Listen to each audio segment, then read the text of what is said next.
इब्तिदाए इश्क है रोता है क्या. പ്രണയത്തിലായിരിക്കെ ഓരോ നിമിഷങ്ങൾക്കും ഓരോ ഭാവമാണ്. ഇബ്തിദായ ഇഷ്ക് ഹേ, ഇതിൻ്റെ ആഴക്കടലിലേക്ക് നീ വീണിട്ടില്ല, ഇനി എന്തൊക്കെ സംഭവിക്കാനിരിക്കും. രോത്താ ഹേ ക്യാ, എല്ലാത്തിൻ്റെയും എക്സ്ട്രീം ചിലപ്പോൾ നീ കണ്ടെന്നിരിക്കും. യ നിശാന ഇഷ്ക് ഹേ, പക്ഷെ അത് കഴുകിയിട്ട് കാര്യമില്ല, അത് പോകൂല.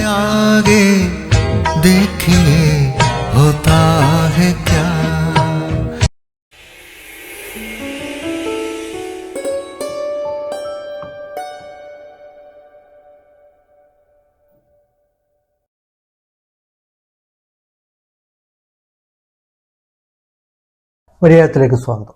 പ്രണയം അതിമനോഹരമാണ് എന്ന് പറയാറുണ്ട്. പുറമെ നിന്ന് വീക്ഷിക്കുന്ന ആളുകൾക്ക് അത് വളരെ മനോഹരമായൊരു സംഗതിയാണ്. പക്ഷെ യഥാർത്ഥത്തിൽ അത് അത്ര മനോഹരമാണോ എന്നൊരു ചോദ്യമുണ്ട്. അതിൻ്റെ ഉള്ളിൽ അകപ്പെട്ട് കഴിഞ്ഞ ആളുകൾ പലപ്പോഴും ഒരു ചുഴിയിൽ അകപ്പെട്ട പോലെയാണ് ജീവിക്കാറുള്ളത്. അതികഠിനമായ നിമിഷങ്ങൾ. പ്രണയത്തിലായിരിക്കെ ഓരോ നിമിഷങ്ങൾക്കും ഓരോ ഭാവമാണ്. ചില സമയങ്ങളിൽ ഈ ജീവിതം ഇവിടെ അവസാനിച്ചു പോയിരുന്നെങ്കിലും അവർ വിചാരിക്കും. കരഞ്ഞ് കരഞ്ഞ് കണ്ണീര് വറ്റുന്ന അവസ്ഥയിലേക്ക് അത് എത്തിച്ചേരും. ചിലയിടങ്ങളിൽ ആനന്ദത്തിൻ്റെ അതുല്യമായ നിമിഷങ്ങൾ ലഭിച്ചുകൊണ്ടേയിരിക്കും. സന്തോഷ സന്താപങ്ങളുടെ കയറ്റിറക്കങ്ങളുള്ള ഒരു ജീവിതമാണ് യഥാർത്ഥത്തിൽ പ്രണയത്തിൻ്റെത്. പ്രണയത്തിൽ അകപ്പെട്ടു പോയ ആളുകൾക്ക് അതിൻ്റെ തുടക്കത്തിൽ ചിലപ്പോൾ ഇതൊന്ന് മതിയാക്കിപ്പോയെങ്കിലെന്ന് തോന്നാറുണ്ട്. അത്തരമൊരവസ്ഥയെ മീർ തക്ക് മീർ വിവരിക്കുന്നുണ്ട്. പ്രണയത്തിൻ്റെ ചുഴിയിൽ അകപ്പെട്ട് എങ്ങോട്ട് തിരിയണം, എന്ത് ചെയ്യണം, എങ്ങനെ മുന്നോട്ട് നീക്കണം എന്നറിയാതെ നിൽക്കുന്ന ഒരു ദേഹത്തോട് മീർ തക്ക് മീർ ചോദിക്കുന്ന ഒരു ചോദ്യം. ഇബ്തിദായ ഇഷ്ക് ഹേ രോത്താ ഹേ ക്യാ എന്ന് തുടങ്ങുന്ന അവസരം അദ്ദേഹം ആ ചോദിക്കുന്നത് ഇങ്ങനെയാണ്. ഇബ്തിദായ ഇഷ്ക് ഹേ രോത്താ ഹേ ക്യാ, ആകെ ആകെ ദേഖിയേ ഹോത്താ ഹേ ക്യാ. ഇബ്തിദായ ഇഷ്ക് ഹേ രോത്താ ഹേ ക്യാ, ആകെ ആകെ देखिए होता है क्या. ഇബ്തിദായ ഇഷ്ക് ഹേ, നീ പ്രണയം തുടങ്ങിയിട്ടേ ഉള്ളൂ, ഇതൊരു തുടക്കം മാത്രമാണ്. ഇതിൻ്റെ ആഴക്കടലിലേക്ക് നീ വീണിട്ടില്ല, ഇനി എന്തൊക്കെ സംഭവിക്കാനിരിക്കും. നീ അതിൻ്റെ ഒരു അറ്റം കണ്ടപ്പോഴേക്ക്, ഒരു തുടക്കം കണ്ടപ്പോഴേക്ക് രോത്താ ഹേ ക്യാ, കരയുകയാണോ? ഇങ്ങനെ കരയാനാണോ നീ പ്രണയത്തിലേക്ക് എടുത്തു ചാടിയത്? തുടക്കത്തിൽ തന്നെ നീ കരയുകയാണെങ്കിൽ ഇനി മുന്നോട്ട് എങ്ങനെ പോകാനാണ്? എന്തൊക്കെ സംഭവിക്കാനിരിക്കും? ആകെ ആകെ ദേഖിയേ ഹോത്താ ഹേ ക്യാ.